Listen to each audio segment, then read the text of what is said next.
सोनीपत में सुभाष चौक पर गोरक्षा दल के जिलाध्यक्ष सोनू आर्य सेवली ने गौ माता और संत गोपालदास के समर्थन में आमरण अनशन की शुरुआत हवन यज्ञ करके कर दी है। इस अनशन को राठ धाना गौशाला व अन्य प्रबुद्ध नागरिकों ने पूर्ण रूप से समर्थन दिया। इस अवसर पर सोनू आर्य ने कहा कि सरकार जुनेद की हत्या होने पर मुआवजे की घोषणा कर रही है, लेकिन फर्रुखनगर में गोरक्षा दल के विक्रांत यादव की हत्या कर दी जाती है, लेकिन उसके लिए सरकार कोई मुआवजे की घोषणा नहीं करती। सोनू आर्य ने कहा कि सोनीपत में 3 महीने पहले एसडीएम निशांत यादव से गोरक्षा दल की मीटिंग हुई थी, जिसमें ये सहमति बनी थी कि अगले 3 महीने तक गोचरान भूमि को अवैध कब्जे में मुक्त करवा लिया जाएगा और हर जगह गौशाला का निर्माण किया जाएगा, लेकिन अब तक इस पर कोई कार्रवाई नहीं हुई। सोनू आर्य ने कहा कि जब तक सोनीपत से आवारा घूमती गायों को पकड़कर गौशाला में नहीं भेज दिया जाता है, गोचरान भूमि को अवैध कब्जों से मुक्त नहीं किया जाता, तब तक आमरण अनशन जारी रहेगा। इस अवसर पर आनंद सरोहा, संजू काला, तुलसी, सोनू झा आदि मौजूद रहे।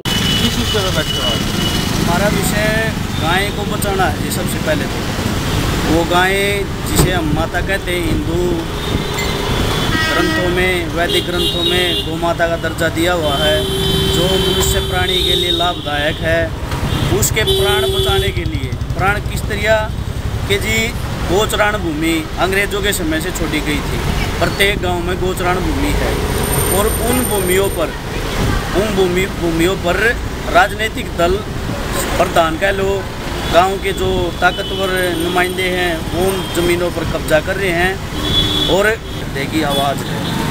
तो आपकी सरकार से आपको क्या लगता है कि सरकार को क्या क्या करना चाहिए और उसमें, और अब तक क्या नहीं किया सरकार को देखते हुए तो ये देखना चाहिए कि आम नागरिक किस रोग से ग्रस्त है।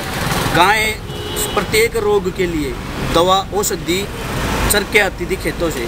आज उनके लिए चरने की जगह नहीं है तो औषधि कहाँ से आएंगी?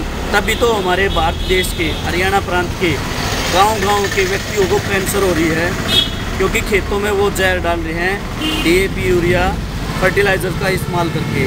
और हम ये चाहते हैं कि गाय को प्रोत्साहित करके उनका प्रोत्साहन देके गैस बना सकते हैं, बिजली उत्पन्न कर सकते हैं। गाय के माध्यम से, गोवंश के माध्यम से हम खेती दोबारा कर सकते हैं, जहाँ हमें ना तो पेट्रोल डीजल की ज़रूरत पड़ेगी, ना किसी 5-7 लाख रुपए के ट्रैक्टर की ज़रूरत पड़ेगी।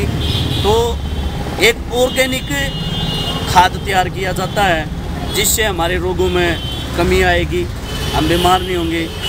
तो भारत सरकार से, हरियाणा सरकार से विनम्र निवेदन है कि मेनका गांधी ने 30 करोड़ रुपया कुत्तों की नस्लबंद करने के लिए लगा दिया, तो क्या गाय के लिए नहीं लगा सकती है सरकार?